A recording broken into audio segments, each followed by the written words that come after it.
The hybrid, I'm going to translate the hybrid motion into, we're not going to care what kind of signal it is, but we're going to deal with all of the signals in a smart way.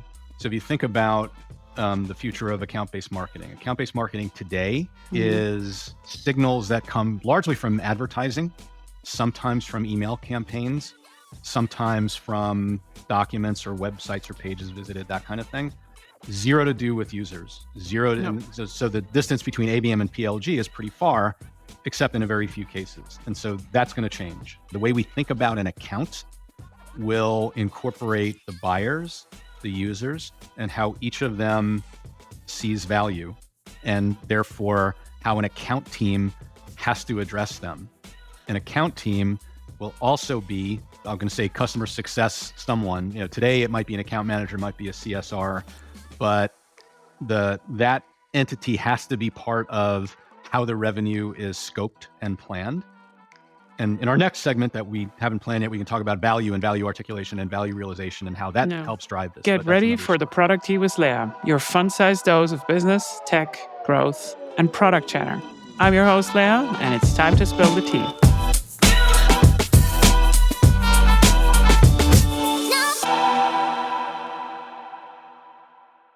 Welcome to the Exponential Hypergrowth Morning. Now, what happens when you fuse 30 years of high-tech experience with an insight so sharp it could cut glass? You get a distinguished VP analyst at Gartner, advising technology companies on how to basically become the next big thing. Just the standard stuff like go-to-market strategies, messaging and positioning, and let's not forget demand generation. He has been in the game since most of us were figuring out how to operate a joystick. A veteran of enterprises like IBM and startups like Kumu, he is the Obi-Wan Kenobi of tech strategy. Equally comfortable at a Fortune 500 firm or a startup scrapping its way to success. Oh, and did I mention he's even had a stint at merger and acquisitions? Because why have a single superpower when you can have a growth arsenal? He's making technology the sexiest thing to talk about since the invention of the internet meme.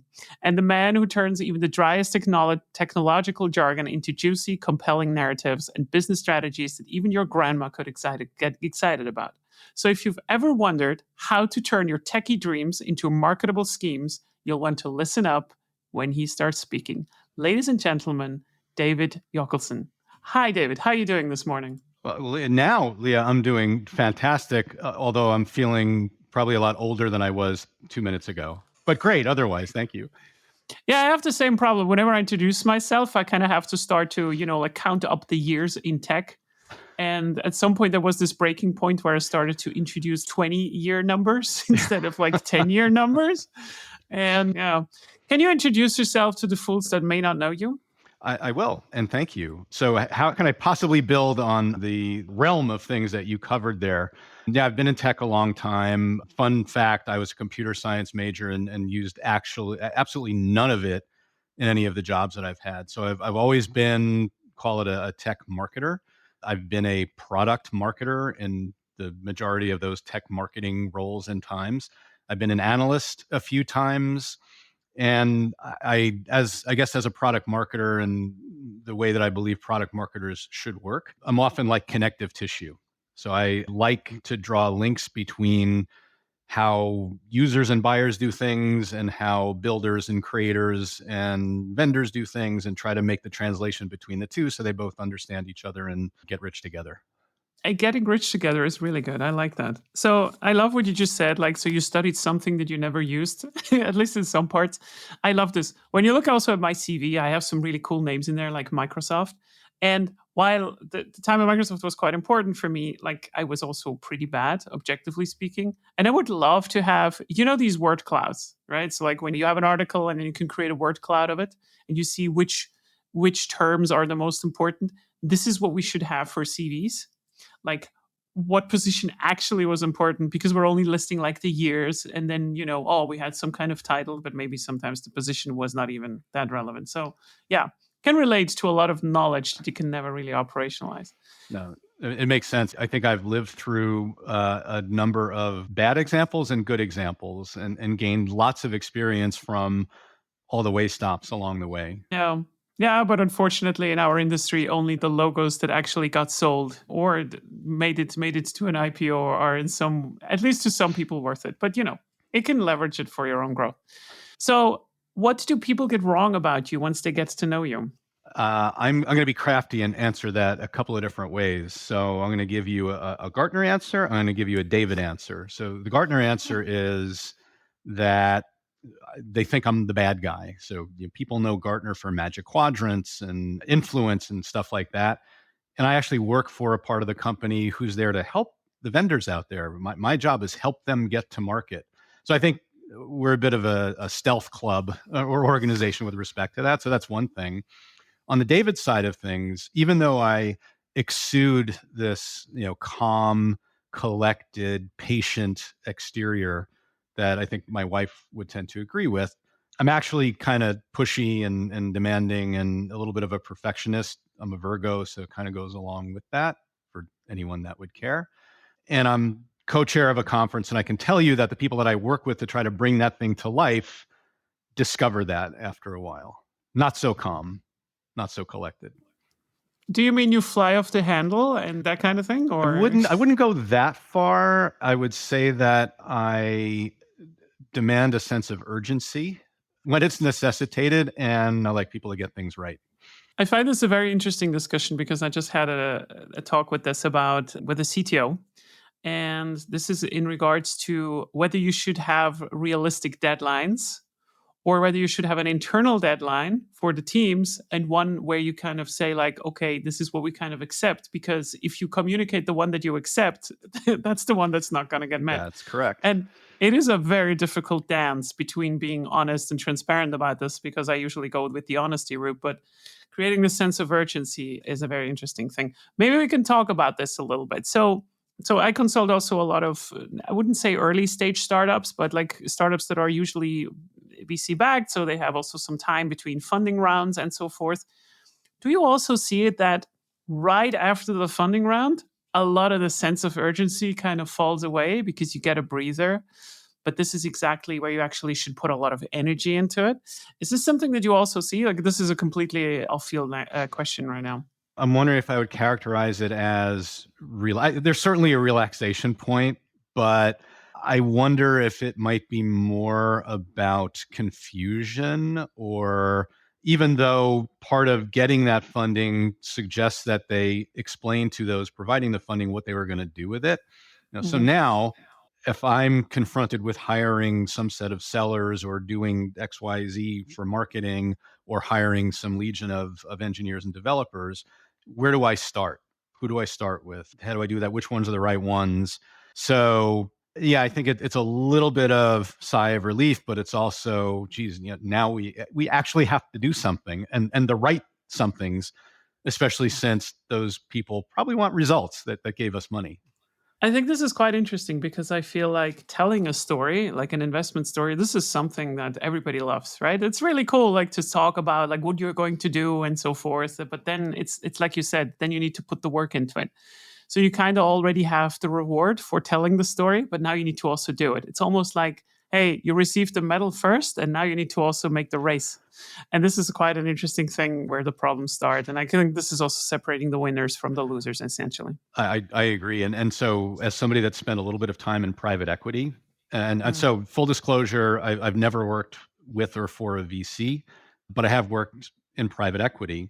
And what I can say from the PE side of things is, as owners of companies, they're really demanding. The good ones watch and know what's going on intimately inside the companies that they own. And so there's almost no time for that sort of pause or confusion or that sort of thing. It may be, and I would ask you, it may be a little bit different in venture capital where there's somewhat less hawkish looks or talents kind of reaching in and saying we're going to do this with the finance organization and that with the sales team and that with the marketing org. My perception. So I would say that this is quite correct. I find it, though, quite interesting in terms of the reality that we see. So, like, you get some kind of impression from the market when you just read LinkedIn, right? So, like, everybody has an imagination of how things are. And let's say you're now working in any of these tech startups in a higher level function, or you've never really been part of a funding round or like VC, whatever. It doesn't really matter whether it's private equity or VC funding. What is interesting to me is that the level of competence in regards to how people are portrayed, like every second article or every second post on LinkedIn starts with, here's what I see most founders do wrong. And I can guarantee you 90% of the founders do not get that wrong. They just have some kind of constraints and some things that are just going wrong. I have met very rarely, very, very rarely, I have met a founder in a business that I'm advising on that did not know some parts of their business exceptionally well. They usually struggle with like one weak point, or, I've never done marketing really in that sense. So Bingo. like we need someone for go to market, or like we don't Right. know how to structure our growth market. But they usually have a very, very good sense about their ICPs. It's also quite rare that they didn't do any research. I've never seen any of these startups like not do any research. Like, oh no, we've never talked to our customers. It's just not true. If you get to 5 million ARR, you did talk to your customers, very likely. You're just not stumbling into this. So these people care about their businesses, and they're usually quite competent, but they like just like one critical area, like where you get the advisors in, and then you kind of try to cover the gap and so forth. So this is to me quite funny when you look at it from the outside, like, and I don't mean this as a, I don't try to now to burn half of my network, but like the 25-year-olds giving you the 5 growth tips that you need to do, and then you double your revenue. That's a bit ridiculous. It's just that easy. Yeah. I guess I wouldn't have a job if there wasn't some really valuable set of both strategic and, importantly, tactical, pragmatic steps and information that, given my and our experience, we could help them with. So yeah, No. I feel the same and see the same pain No. and things that you do. Yeah, and these things are quite complicated. So let's just talk about this. My favorite topic on the show and forever and for the next 10 years is product-led sales. And I know, yeah, I know you're also in that space. This is also one of the reasons why we talk. I enjoy your stuff a lot. You're not taking, we call this in German, like taking a leaf in front of your mouth, right? So like you're very, very open about things. What is on top of your mind right now? Well, so let's see. I think one thing is, another full disclosure, it's taken me a long time to use the product-led sales term. I kind of approached everything as PLG, and then I tend to call things hybrid. Yeah. So, but we're at the same point. I think finally, we've gotten to a point in time in which, I don't know if I'd say many of these companies realize they need sales. So one thing top of mind is, it's coming from two directions in terms of the companies. So you've got the smaller startup, even from 0 to 20 million ARR, that don't have significant size sales forces, and they're trying to figure out, do I need them? When do I need them? What should they be comprised of? And then how do I take advantage of those product oriented or product led signals to make those folks more effective? Or at least that's how they should be thinking. The other side is, the larger companies, the companies that have salespeople and have marketing and have been around for a while and so on, are trying to incorporate, the same motion into those existing functions. And guess what? It's really hard. I'm not sure which one of the two is harder. I read like you do on LinkedIn. I think my anecdotal result is, I think people think that trying to incorporate the product-led motion into an existing company is harder than if you've got nothing. I tend to agree with that, but it's different challenges. So I think that's one thing that's certainly top of mind. We had a very interesting discussion in this regard, and I would like to hear your opinion first. So this could either be a trap for you or not. So let's see how this goes. So the way that I like to frame this is, I fundamentally see, so let's call this hybrid motion, where you try to combine the best from sales and the best from product led, so sales led and product led, and let's just call it product led sales or hybrid motion, whatever it is. So there are two directions that you can come at this from, which is essentially what you just said, which is, you already have product-led growth. So you're a B2C business, you're starting to move up market, you're trying to broaden your customer base with more malleable accounts, or you're doing the opposite. You're a traditional enterprise business with ACVs of, I don't know, 50,000, 100,000, one or more. And now you're trying to go down market, or you are trying to optimize your current pipeline because your friend at another company told you that you have to do it. Right. So the motions in the end, so the result where you end up is probably the same. So the hybrid solution that you end up with is probably the same for both companies, but it is arguably harder. It is arguably harder for the second company. Why? Because they never really learned how to create a great product, What they did is they created a product that serves sales just as good enough so you can sell it, but it's not really focused around retention, which is a very common thing, of course, because this is how you operate in an acquisition driven market. But we had a funny discussion with Chris Walker yesterday on LinkedIn about this, where he said that there are no frameworks in place to do this. And I disagree on this quite hard in the sense that there are frameworks. It is more difficult, but you can absolutely do it, because otherwise I would not have a job. And I would say that you probably also don't have a job. How do you think about this?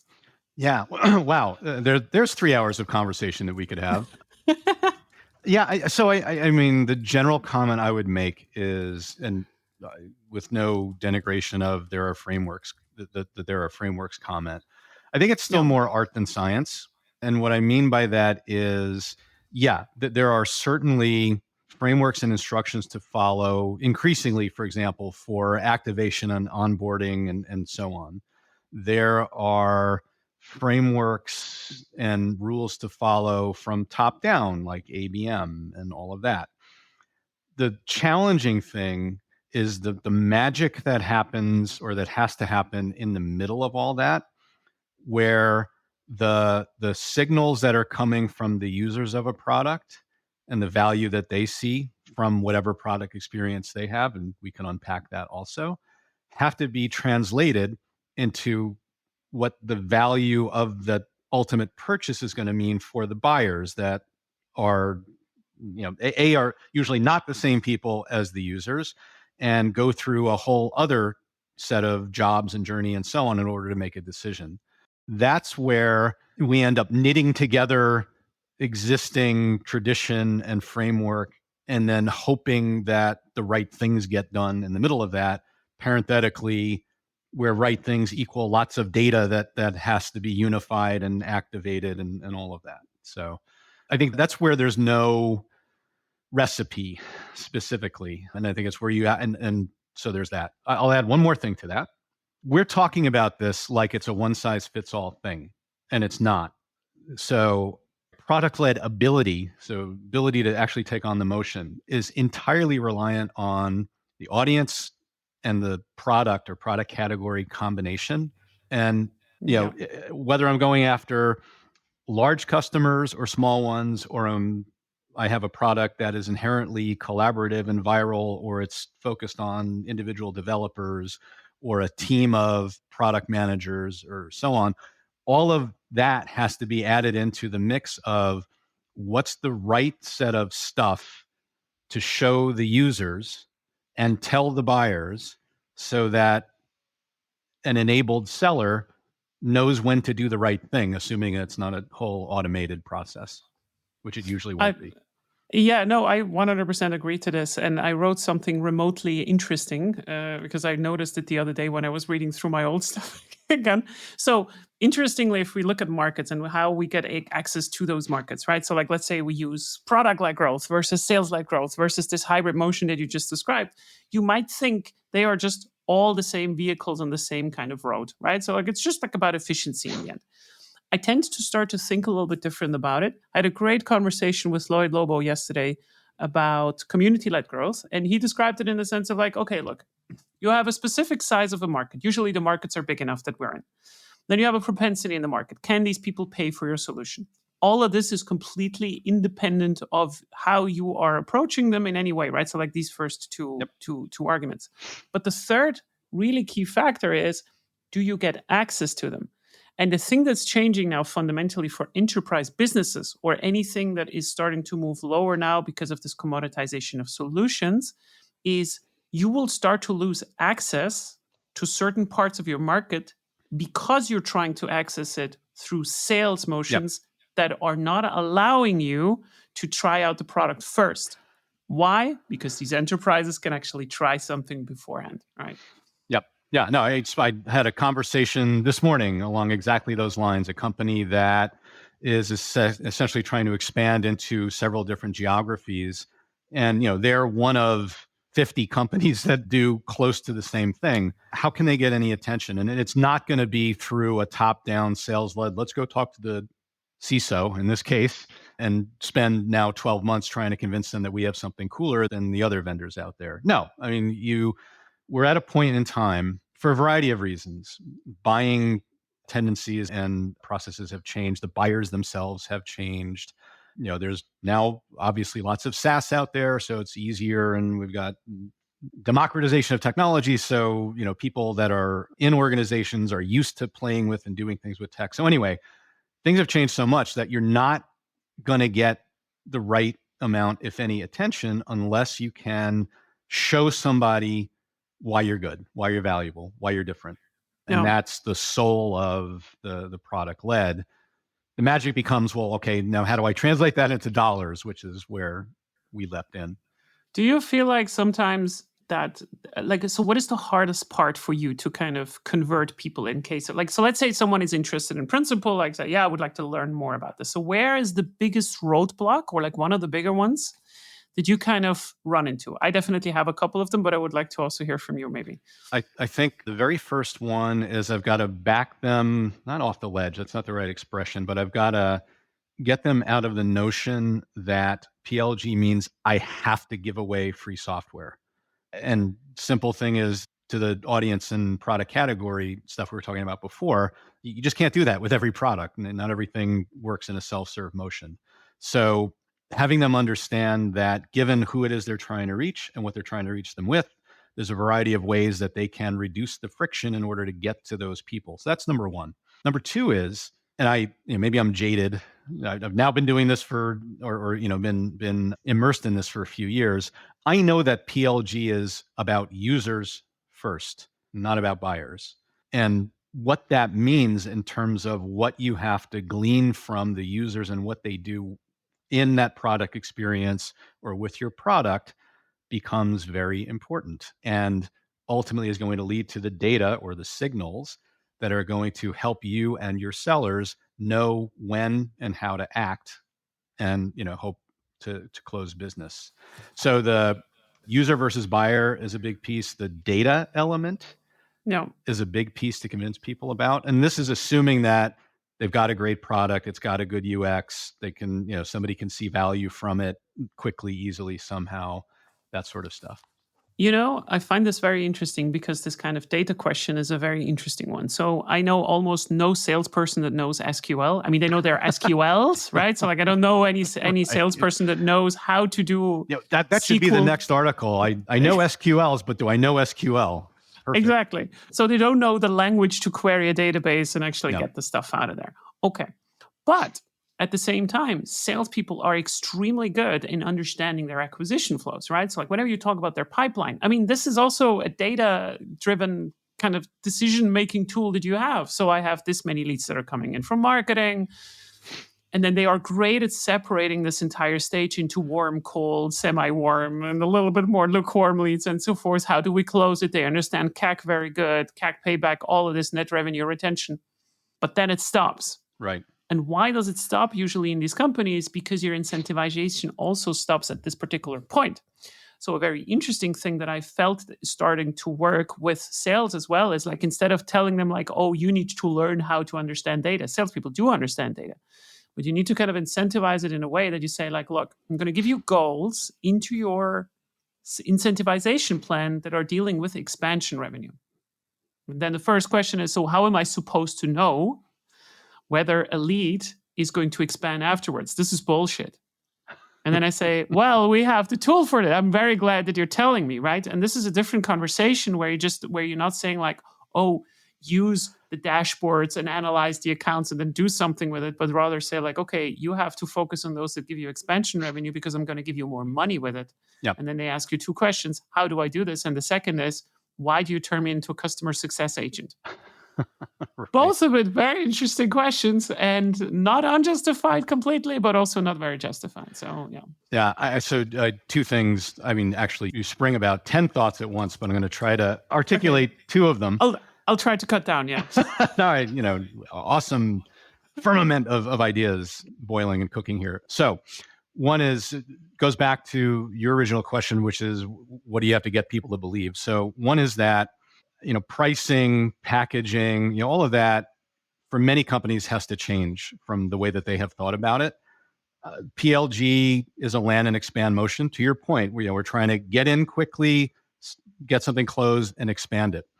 But there are lots of companies that are used to the top-down enterprise sale, and the sellers also are used to being comped on, even if it's a SaaS contract. I'm going to get the variable on a 2-3 year contract right up front, and it's going to be this big honking deal that gets done. Well, not really, or not anymore so much.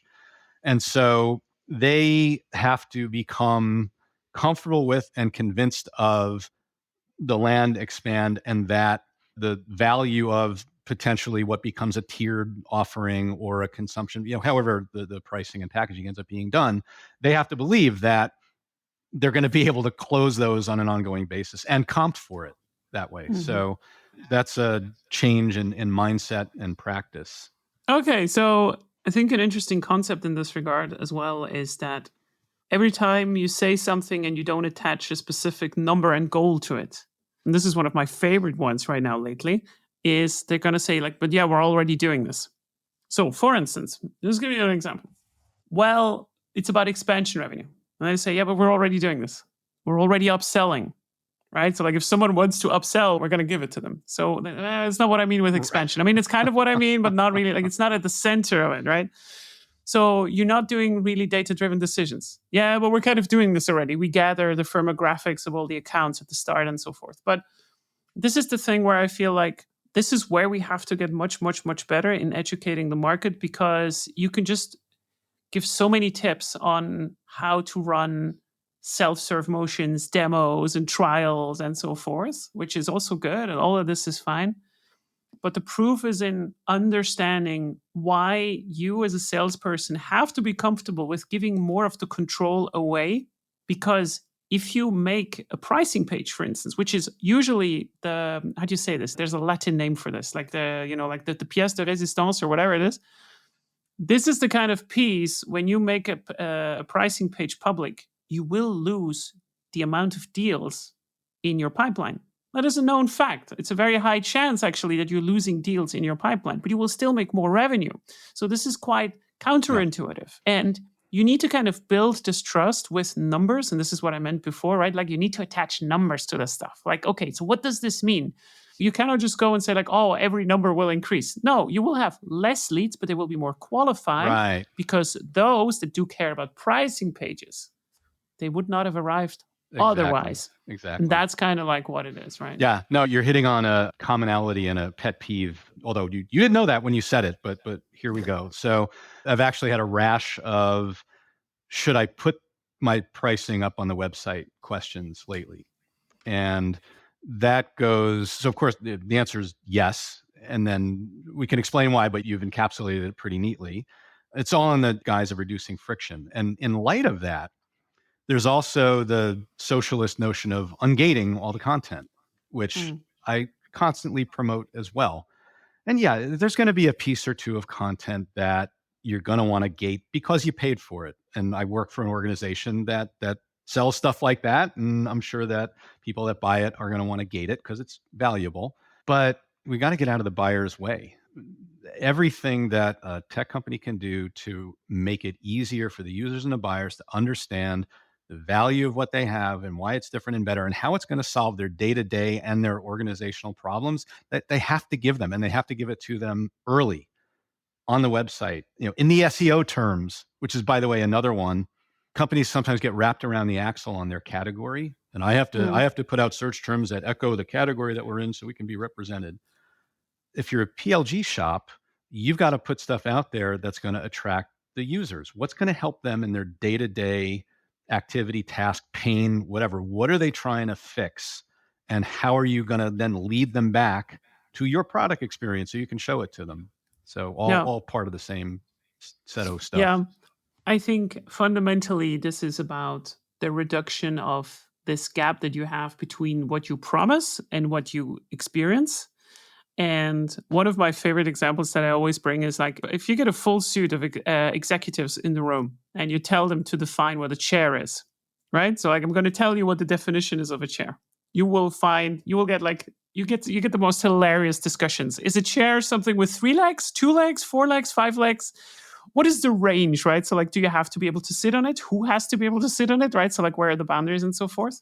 So even on the most simple things, promising value or like giving a definition of something is incredibly hard. It tends to be very, very hard.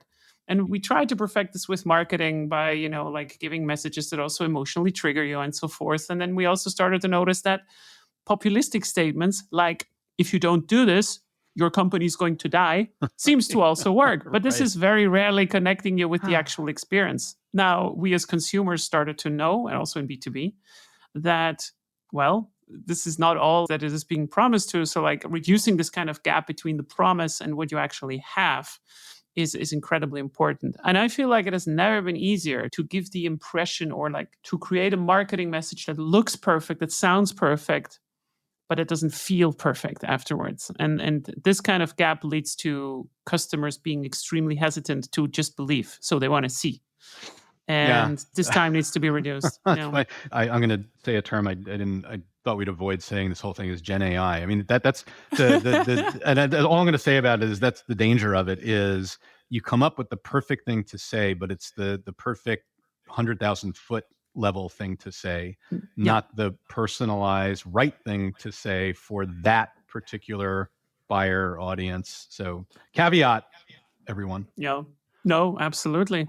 And I see this also like in my daily work, whenever not a single client has the same problem as the next one, even in the same vertical. Even in the same vertical, I can tell you that we were quite close with Foxit at some point. Like, so Foxit is an enterprise seller for PDF software. The tooling relatively similar to what we had at Small PDF, which was more B2C, lower B2B segment. While you can take some kind of learnings from this, even though the tools are the same, the markets were kind of still the different kind of segments, and that alone was already enough to almost not be like most of it is just not transferable. And this is what's so funny to me. And this is why I'm not afraid of ever losing my job to AI in some sense, because the difficulty is to make things work in your own niche segment. Yeah. And due to this forbidden word that we're not naming again, what's happening is that we have more and more niche solutions fabricated by smaller and smaller companies, which means the prices are more and more and more coming down, Mm-hmm. which means you can put less and less and less salespeople on it per acquired customer. So this is how I see the markets, and I think we are in a commoditized palooza as we have ever been in the history of tech, for sure. Commoditized Yeah. palooza. Interesting. I have to remember that term and A firmament steal of it. ideas, as you said. Yeah. It's funny you bring to mind another favorite area topic of mine, interactive demonstration. I'm not bringing it up because I want to be a shill for it, but it tends to work itself into a lot of conversation. So you said there's a lot of commoditization and downward pricing pressure and so on. So this is a market that has, I don't know if exploded is the right word, but rapid evolution, appearance to efficacy to large deals and so on that have come up in the last couple of years. And there's an interesting thing going on where there are some of the vendors in this space that are incredibly low priced, to the tune of $50 a month. Arcade's a good example. Supa Demo's another one. Storyline's a little more expensive, but all of those three have PLG motions. All of them have freemium offers. And that means that there's zero risk attached to trying it out. Whereas there are other vendors that may have additional, maybe even better technology for certain use cases, but are in a different motion, are at a different price point, and there's this little tug of war that's going on among the vendors, certainly. And as the prospective customers for this have begun to figure out this is really neat stuff, we have to have it, but among the 30 vendors out there, I don't know which one to pick. That commoditization thing weighs pretty heavily. No. And so can you explain a very particular example of an interactive demo that I don't know, maybe people can also relate to, that it is exceptionally well done, or like just describe something? Yeah, I'll give you just off the top of my head, and it's scary that I know this only because I see them and look at them every day. So I don't memorize URLs all the time. But anyway, if you go look at a company called jit.io, or if you go look at Zendesk, or if you look at Pendo, and a whole variety of others. So I'm giving you examples of companies that have incorporated this technology in their go-to-market, in their website. And what they do with it There's a couple of ways to incorporate it, but basically what they've done is they've embedded call it a facsimile of their product in their website. And the value of that is somebody who shows up at the website gets to see what it looks like for them, what using the product actually looks like. They can be guided through what steps have to happen. They can be told, here's the neat thing that happens at this step that you're pressing a button on right now. And there are variations on how the technology works and all of that. But the coolest things to me about this is that it allows a demonstration to be treated like content. I can embed it on a website. I can send it out as part of a campaign. I can have an SDR walk through it if I wanted to. I can leave it behind after a sales call. And it also collects data. So we talked before, I use this term product experience a lot. For those products that can't be put through a self-serve free trial freemium motion, maybe too complicated, too hard to see value, this is the answer. And you get data based on what people look at, what they walk through, even if they send it to one of their colleagues, that. So it's helps self-qualify. It's providing a level of, call it, intent data. And as such, what we see is that the conversion rates at an MQL level into free trials, even within free trials, increase double digits when No. this technology is used. Yeah, this is pretty fascinating. And just to put some more numbers on this that I know from 2 to 3 other sources, like if you think about enterprise accounts, classically, there are still individual people who are trying to use your stuff and so forth.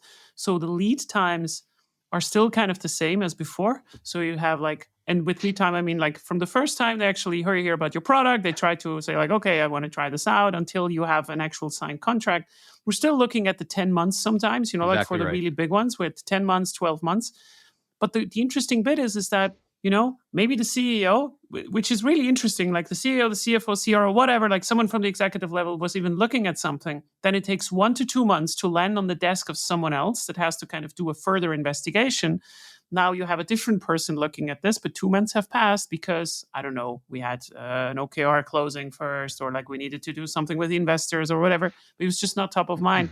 And then, so the attention span was kind of flatlining, and then suddenly it just spikes up, even though nothing else happened in between, just because someone didn't follow up, or there's just like some corporate processes were not happening and so forth. And this was quite interesting to me because I was looking at this from the perspective of I'm making myself independent, right? So like I'm now a full advisor. I started to look into DocSend, and DocSend is also interesting because you have your presentations, you send it to someone, and you can see when they opened it and so forth. So the process was this. I registered for it as a trial, or like just like as a free trial, whatever.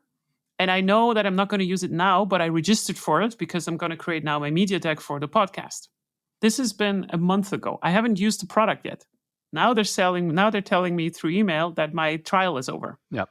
And this is kind of like a problem, right? So like this is not with a business mind in the context. It doesn't matter when the B2B client activates. You can still try to reactivate them with emails. There's nothing wrong with this, but this is why time is more of a factor in the B2C segment. So like, hey, I give you 7 days to kind of try this little thing out, and then you need to make a decision, versus usage in a B2B context, also enterprise context, where you just say like, hey, take your time. We know it's expensive for you to integrate this. We know it's cumbersome. We know it's really, really annoying.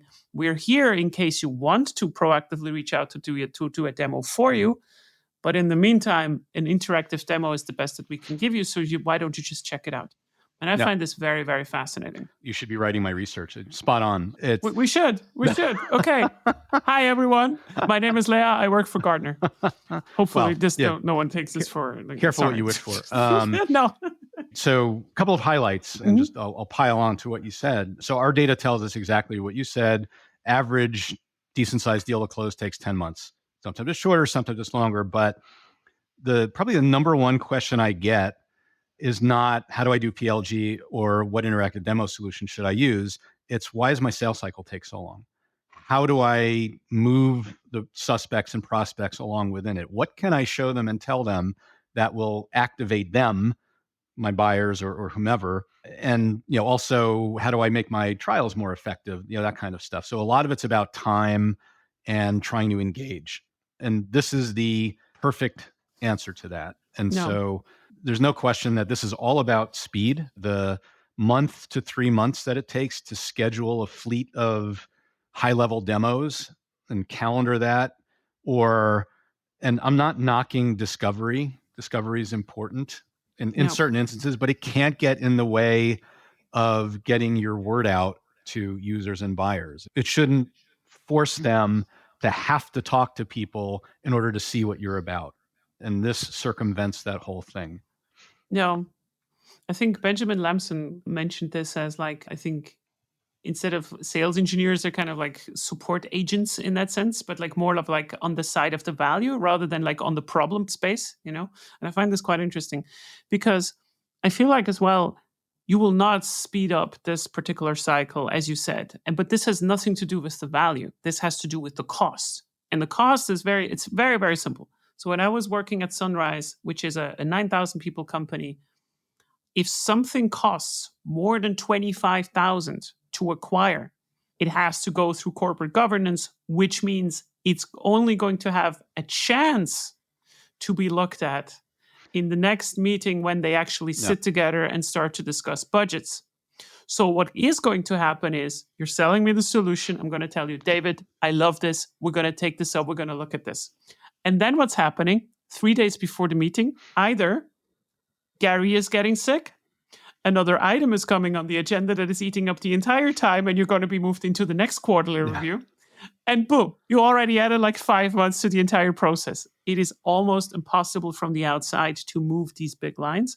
And yeah, I just wanted to give an example on this, but I feel like this is really what's been going on. And I think most senior salespeople, AEs and so forth, they know this, right? So it's just wishful thinking to think that you can close an enterprise in a month, unless you move 90% of their revenue. Right. Exactly. Well said. Then everything is possible. Right. It's just like, yeah, well, FOMO, you know, like AI. Oh, yeah, we need to invest. Okay, 4 million here, 5 million there. That's all possible. So, yeah, we have been going at this almost for 45 minutes already, and I could go for another 3 hours. So I think we should do a couple of research pieces together. So you heard it here first. This is what's going on.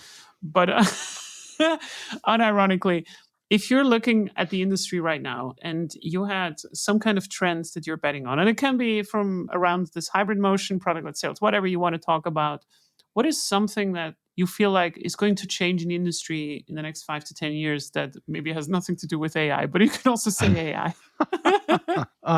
What's going to change? What do I want to put my bets on? Well, yeah. So I think I'm going to continue a thread that we started. So, sort of in the spirit of RevOps, in the spirit of unsiloed data, I think we collectively, as speaking of tech vendors, are going to figure out the straight through, or two things. One is that we're not going to succeed if everybody is measured independently and differently. There has to be a line of sight to revenue and expansion revenue and all of that.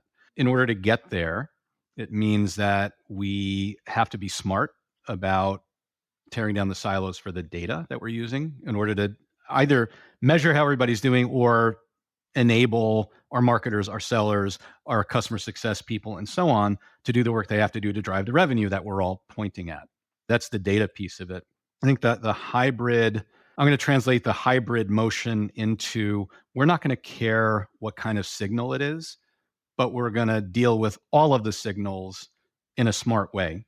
So if you think about the future of account-based marketing today is signals that come largely from advertising, sometimes from email campaigns, sometimes from documents or websites or pages visited, that kind of thing.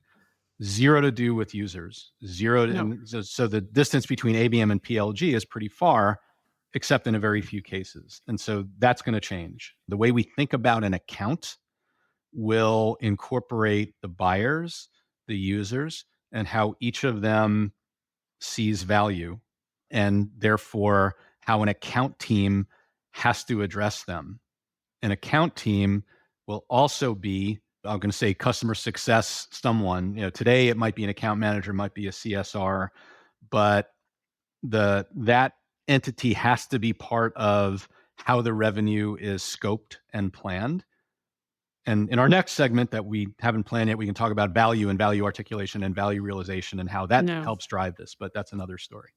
I really, really like this. I took away from this. It's kind of like breaking down the silos that are internally inside of accounts, because usually what we did is we went always after the buyers. And right now you need to also take care of the users inside of accounts and also the admins inside of the accounts, because if you cannot satisfy them, they will also tell the salespeople that are responsible for, or like the buyers, that you should not buy. And I feel like this is a very interesting point and a great closing remark as well, because a lot of the stuff that we do is trying to deal with this biggest inherent weakness that enterprise companies have, because they have to kind of build silos to manage all the friction that's going on with a growing company. And yeah, let's just call it that, right? It's the hybrid model that breaks down the silos in your accounts and in your company. And I love this. I love this, David. Break down silos, reduce friction. You got it. All the buzzwords. Perfect. There you go. Boom. David, how should people get in contact with you? Do you want them to get in contact with you? And if so, on which platform? Yeah, I think easiest thing, especially since that's where this will end up appearing, I think, will be just ping me on LinkedIn or stalk me on LinkedIn or do something on LinkedIn. But my email address is pretty simple. It's my first name dot my last name at Gartner.com. And I look at it incessantly. So one way or the other, I'm findable. This was a lot of fun. Thank you so much for spending your time with me. And thank you so much for the insight and questions and conversations. Really enjoyed it. Thank you. Look at this firmament. Bam. Boom. Thank you so much for listening to the ProducTea with Lea. If you don't have enough yet, you can subscribe to my podcast right now on Apple Podcasts or Spotify, or you can head to my website, leatarin.com, which is leahtharin.com, where you can find much more of my material or just want to work with me.